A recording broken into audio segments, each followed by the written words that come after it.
အားလုံးပဲမင်္ဂလာပါကျွန်တော်ခုဒီတစ်ခါပြပြပေးခြင်းတဲ့အကြောင်းလေးကတော့ tutorial တစ်ခုအနေနဲ့ကျွန်တော်သင်ပေးချင်တာမဟုတ်ပါဘူးဒီတစ်ခါတော့ကျွန်တော်သိထားတဲ့အကြောင်းအရာလေးကိုပဲပြန်ပြီးမျှဝေပေးချင်တာပါဘာလို့ဆိုတော့ကျွန်တော်တငယ်ချင်းတွေတော်တော်များများမှာSketchware နဲ့လုပ်တဲ့ error တွေရှိပါတယ်တော်တော်များများကျွန်တော်ကိုလာပြကြတယ်အခုဒီ error လေးမရှင်းတတ်လို့ပါရှင်းပေးပါဦးဆိုတဲ့အကူတွေအများကြီးရှိပါတယ်အားကြောင့်ကျွန်တော်အဲဒီ Sketchware မှာဖြစ်တဲ့အဖြစ်အများဆုံး error တွေကိုဖြေရှင်းတဲ့နည်းလို့ကျွန်တော်သင်ပေးချင်တာဖြစ်ပါတယ်ဟုတ်ပြီအဲ့ဆိုရင်တော့ကျွန်တော်တို့စလိုက်အောင်ကျွန်တော် Sketchware application နဲ့ဝင်လိုက်မယ်ဟုတ်ပြီဝင်ပြီးတော့ကျွန်တော်တို့အရင်တနေ့ကလုပ်ခဲ့တဲ့ .api ဆိုတဲ့ဒီ project လေးကိုကျွန်တော်တို့စမ်းပြမယ်ဟုတ်ပြီကျွန်တော်အရင်ဆုံးကျွန်တော်တို့ error တွေအဖြစ်များတာကအရင်ဆုံးကျွန်တော်တို့ error ဖြစ်မဖြစ်ဖွင့်ထားတဲ့ setting လေးတစ်ခုရှိတယ်အဲ့တော့ကြောင့်မို့ကျွန်တော်ဒီအကြောင်းသုံးကြောင်းဝင်လိုက်မယ်ဝင်ပြီးတော့ကျွန်တော်တို့အပေါ်ဆုံးက library ဆိုတဲ့ဟာရှိတယ်အဲ့ library လေးကိုနှိပ်လိုက်ပြီးတော့ကျွန်တော်တို့ Sketchware project တစ်ခုဖန်တီးတော့မယ်ဆိုတာနဲ့ကိုကျွန်တော်တို့ဒီ add combat and design ဆိုတဲ့ဟာလေးကိုအမြဲတမ်းဖွင့်ပေးထားပါဘာလို့ဆိုတော့သူက error ရှိမရှိတစ်ခါတလေမှာလာပြီးတော့သူကဒုက္ခပေးတတ်တယ် error တစ်ခုအနေနဲ့ဒုက္ခပေးတတ်တယ်အဲ့ဒါကြောင့်မို့ကျွန်တော်တို့ဒီဟာကိုအမြဲတမ်းဖွင့်ထားပေးပါဒါကျွန်တော်ပြောချင်တာပါဒါပထမဆုံးအချက်ပါဟုတ်ပြီဒါလေးကိုအမြဲတမ်းဖွင့်ပေးထားပါမမေ့ပါနဲ့ဟုတ်ပြီဒါဆိုရင်ကျွန်တော်ဒီ Sketchware application က error မရှိဘူးဟုတ်တယ်နော်အဲ့ဒီ error မရှိတဲ့ project ကိုကျွန်တော်တို့ error ဖြစ်အောင်ဖန်တီးကြည့်လိုက်အောင်ကျွန်တော်တို့တက် error ဖြစ်အောင်လုပ်ကြည့်အောင် on response ထဲမှာကျွန်တော်ဒီ image view ဆိုတဲ့ဟာကိုကျွန်တော်တခြားဟာရှောက်ပြောင်းကြည့်လိုက်မယ် code editor နဲ့ဟုတ်ပြီကျွန်တော်စေ့လိုက်မယ်ဒါမဟုတ်ဘူးเนาะကျွန်တော် error ဖြစ်အောင်တက်လောက်တာဟုတ်ပြီ run ကြည့်လိုက်မယ်ဟုတ်ပြီဒါဆို error တက်သွားပြီ error တက်သွားတော့ကျွန်တော်တို့ error ဖြေရှင်းတော့မယ်ဆိုရင်ကျွန်တော်တို့ဒီအောက်က show ဆိုတဲ့ဟာလေးကိုတစ်ချက်ထောက်ကြည့်လိုက်မယ်ထောက်ကြည့်လိုက်ရင်ကျွန်တော်တို့ဒီမှာဒီ error ဆိုတာဖြစ်တယ်ဟုတ်ပြီအဲ့ကျွန်တော်တို့ဒီစာအနီလေးနဲ့ error ဆိုတဲ့ဟာကိုပဲကျွန်တော်တို့လိုက်ပြီးဖြည့်ရှင်းပါကျွန်တော်တို့တခြားဟာရှိသေးတယ်စာအဝါရောင်လေးနဲ့ one knee ဆိုတာရှိသေးတယ်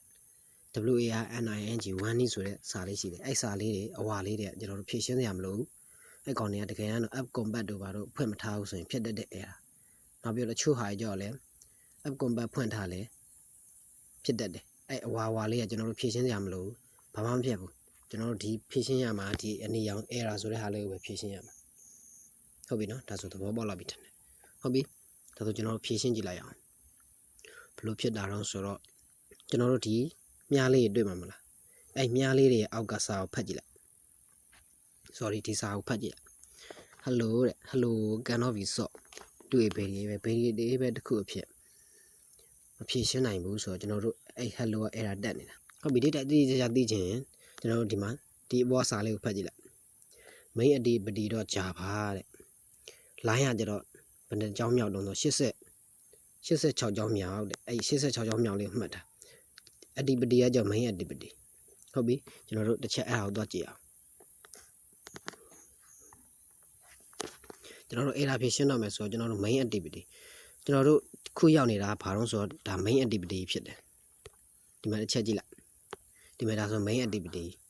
ကျွန်တော်ဒါဆိုခုရောက်နေတဲ့ activity က main activity ဟုတ်ပြီကျွန်တော်တို့ error ဖြေရှင်းတော့မယ်ဆိုရင်ကျွန်တော်တို့က code view နဲ့ကြည့်ဖို့လိုတယ်ဟုတ်ပြီနော်ခုကကျွန်တော်တို့လုပ်နေတာ block တွေနဲ့ဆက်ရတာကျွန်တော်တို့ error ဖြေရှင်းတော့မယ်ဆိုတိကျသိချင် code view နဲ့လုပ်ဖို့လိုတယ်အဲဒါကြောင့်ကျွန်တော်တို့ဒီ show code ဆိုတဲ့ထဲကိုဝင်လိုက်ဒါဆို code view နဲ့ကြည့်လို့ရပြီကျွန်တော်တို့ဖန်တီးထားတဲ့ project မှန်သမျှရဲ့ code view ကြည့်လို့ရပြီဟုတ်ပြီဒါဆိုရင်ကျွန်တော်တို့ခုရောက်နေတာ main xml ကျွန်တော်တို့ဖြည့်ရှင်းမှာက xml ကနေပြီးတော့ xml ကကျွန်တော်တို့ error ဖြစ်နေတာမဟုတ်ဘူး main activity.java error ဖြစ်နေတာဆိုတော့ကျွန်တော်တို့ main activity.java ကိုပြောင်းလိုက်မယ်တစ်ချက် main activity.java ကိုပြောင်းဖို့တော့ကျွန်တော်တို့ဒီအဲ့မြားလေးကိုသုံးပြီးတော့ကျွန်တော်တို့ရွေးရမယ်ဟုတ်ပြီအဲ့မြားလေးကိုထောက်လိုက်ရင်ဒါဆိုရင်ကျွန်တော်တို့ဒီမှာ main activity.java ကိုရှိတယ်အဲ့ main activity.java ကိုနှိပ်လိုက်မယ်ဒါဆိုရင်ကျွန်တော်တို့ရောက်သွားပြီဒါဖြည့်ရှင်းမဲ့စာမျက်နှာရောက်သွားပြီအဲ့တော့ကျွန်တော်ခုနကဖြစ်တာဘယ်နှကြောင်းမြောက်တော့ ဒီမှာဒီဘက်မှာအကြောင်းမြောက်လေးပေါ်တယ်ဒီမှာဒါအကြောင်းမြောက်လေးတွေအကြောင်းမြောက်လေးတွေဟုတ်ပြီကျွန်တော်တို့က86ကြောင်းမြောက်ဆိုတော့ဒီမှာဒါလေး86ကြောင်းမြောက်အဲ့တော့ကျွန်တော်ဒီအကြောင်းအဲ့အကြောင်းမှာ error တက်နေတာတဲ့အဲ့တော့တစ်ချက်ကြည့်လိုက်မယ်အဲ့တော့ကျွန်တော်အဲ့အကြောင်းရဲ့ကျွန်တော်အပေါ် sorry ပြန်ပြီးတော့ရွှေ့ကြည့်လိုက်မယ်86ကြောင်းမြောက်ဟုတ်ပြီကျွန်တော်အဲ့အကြောင်းမြောက်ရဲ့အပေါ်ဒါမှမဟုတ်အောက်ကိုကျွန်တော်တို့အပေါ်နဲ့အောက်ကိုနည်းနည်းလေးတစ်ချက်ကြည့်လိုက်မယ်ဘယ်နေရာဖြစ်နိုင်တော့လို့ခံမှန်းကြည့်ရတာပေါ့ဗျာဟုတ်ပြီကျွန်တော်တို့ဒီမှာ hello ဆိုတာ error ဖြစ်နေတာဆိုတော့ဒီနေရာ error ဖြစ်နေတာ into hello ဆိုတာ error ဖြစ်နေတာဟုတ်ပြီဒါဆိုရင်ကျွန်တော်တို့ဒီစာလေးကိုမှတ်တာ glide width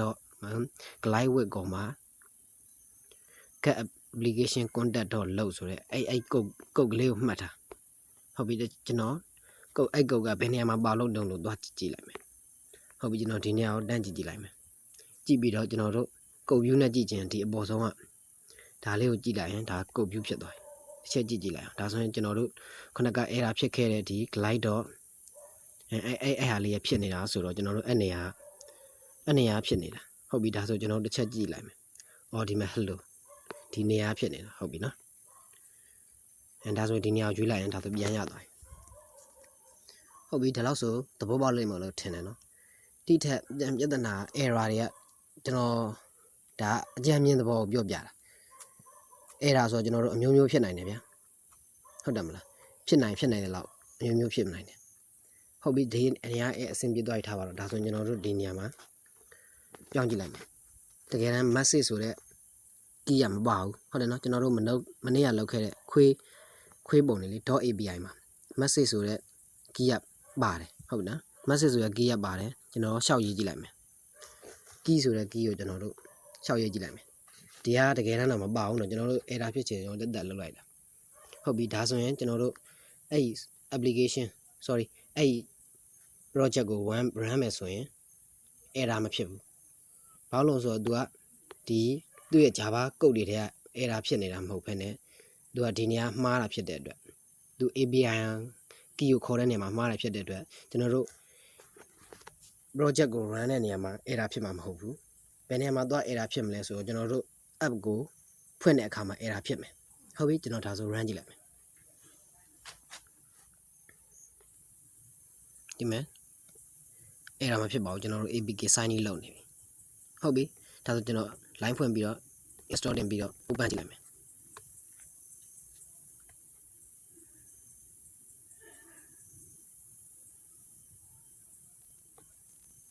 ဟုတ်ပြီဥပမာ open တယ်ကျွန်တော်ထွက်ပြီးတော့မှ open ကြည့်မယ်ကျွန်တော် .api ကိုဝင်ကြည့်လိုက်မယ်ခဏလေးဒါဆို error ဖြစ်ပြီးတွေ့လား error တက်ပြီးပြန်ဝင်ကြည့်ရင်ကျွန်တော်ဒီမှာစာတွေပေါ်လာလိမ့်မယ်စာတွေမပေါ်မလာမချင်းကျွန်တော်တို့နှိပ်ကြည့်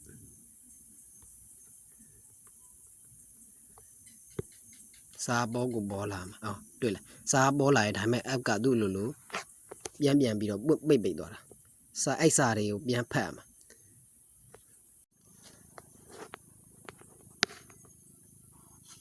စာကိုကျွန်တော်တို့ပေါ်ချိန်မရလိုက်ဘူးဗျအဲ့လိုပျောက်သွားတော့ကျွန်တော် software ကအဲ့လိုစာကိုပေါ်ချိန်မရလိုက်ဘူးပျောက်သွားတာအဲ့တော့ကျွန်တော်ဥပမာလေးတစ်ခုနဲ့ပဲပြလိုက်တော့မယ်ဟုတ်ပြီကျွန်တော်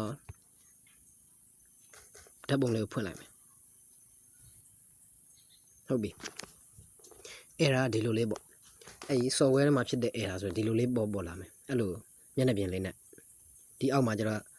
application ဆိုတာပါမယ်ဟုတ်ပြီအဲ့လိုလေးဟုတ်ပြီကျွန်တော်တို့ပြန်ဆက်လိုက်ရအောင်ဟုတ်ပြီကျွန်တော်တို့